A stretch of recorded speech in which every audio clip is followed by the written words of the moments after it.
welcome back. I wanted to touch on a topic that's been coming up for me a lot lately. I'm sure it comes up for a lot of amputees, and it's regarding your body image. I know some people were born with missing limbs, and it might be different for those people versus someone who had an amputation later in life like me. But it comes down to the same thing where there's a lot of insecurity that comes up with that. And I think everyone has insecurities, whether you're an amputee or not. We might not always talk about it, but everyone has some kind of insecurity. I think for me, there's an added layer of, I've had 4 limbs my entire life, and I built confidence around my body. So when you lose a limb, your image of yourself changes. It's not even just how you see yourself, but you notice how other people around you see you and how they're perceiving you. And it does all come from your own perception of yourself. So that's something that's really been coming up for me. And I'm thankful that my spiritual journey and the work that I've done prior to my amputation has allowed me to take these tools from that work that I've done in the past and use them in the present for what's coming up for me now. So one thing that I've always worked on is mirror work. And that's when you look at yourself in the mirror and, subconsciously, when we have insecurities, it's very common, and I do this too, to straight away go to the part of you that you don't like. So obviously for me, it's now my leg. It looks weird, it doesn't look good, it doesn't look the same. These are the things that I'm saying to myself. So noticing the habits that you get into when you look at yourself in the mirror, what do you say to yourself about yourself in your head, and noticing the parts of your body that you're not liking. Now from there, you shift that. So you catch yourself, and that's what I do. Like sometimes it's subconscious and you don't even realize you're doing it, and then you're like, whoa, what's going on here? I don't feel good. Where did this come from? And then you have to backtrack and say, okay, well, I've been looking at myself in the mirror, judging myself basically. So from there you backtrack and you shift your focus onto something you do like. So an example for me is if I were to be going towards my leg, looking towards my leg, talking about how it doesn't look good, etc., I might shift towards something on my body that I do love. And I might compliment myself in the mirror, like, I love your eyes. Anything like that, just to shift the focus away from the part that you don't like.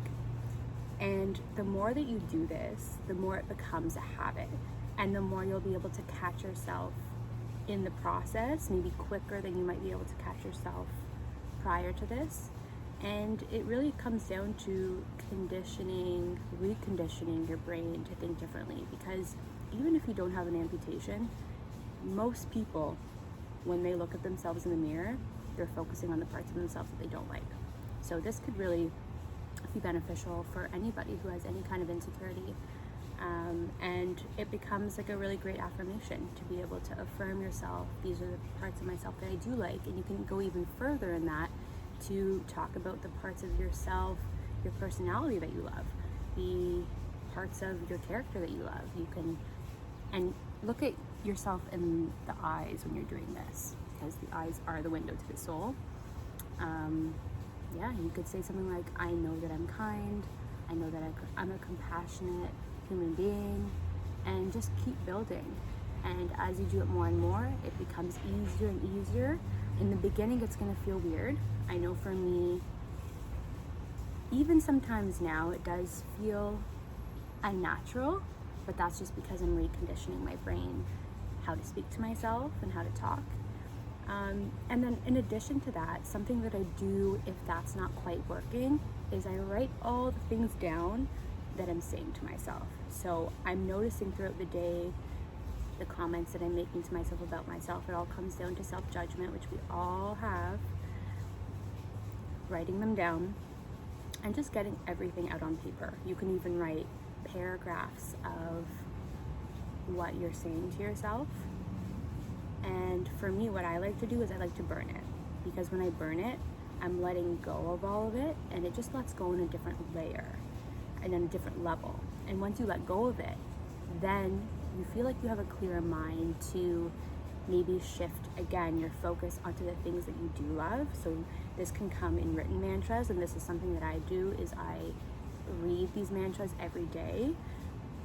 Again, like, you make your own mantra depending on your situation, and for each individual it will be different. So it can be about your character. I know that I am a beautiful human being. I know that I have empathy. I know that I'm kind. All these kinds of things. It can be about your physical, if that's something that's really coming up for you. And keep rereading them. And as you reread, you're going to keep reprogramming your brain to think this way automatically. And this isn't something that I'm claiming to have mastered, because I'm really just getting started in this part of my journey. I feel like kind of I'm starting from scratch in reprogramming my brain when it comes to my own self-confidence. But I know that it works. I've seen it work in different aspects of my life, in different seasons of my life. And so I'm doing this right along with you. And yeah, we can do it together. Let me know if you have any questions, comments, concerns, maybe some more examples or techniques that you want for the next video. And